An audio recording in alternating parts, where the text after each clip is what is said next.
অতি গুরুত্বপূর্ণ 5টা আমলের কথা বলবো ইনশাআল্লাহ। কয়টা আমল? 5টা আমলের কথা বলবো জীবনের তরে। এই 5টা আমল সারা জীবন নিয়মিত আঁকড়ে ধরবেন, আমল করবেন।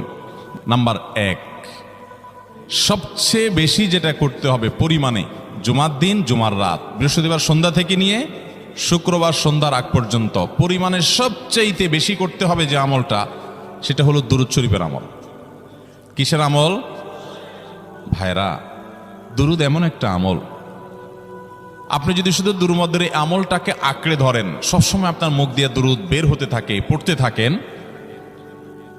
তো নবী করিম সাল্লাল্লাহু আলাইহি সাল্লামের ভাষ্য অনুযায়ী, তার ওয়াদা অনুযায়ী, ইদান তুকফা হাম্মুক ওয়া তুগফার যামবুক, তোমার যত পেরেশানি আছে, নবী সাল্লাল্লাহু আলাইহি সাল্লাম বলেছেন, এই সব পেরেশানি দূর করার জন্য এই দুরূদের আমলটা যথেষ্ট হবে ইনশাআল্লাহ।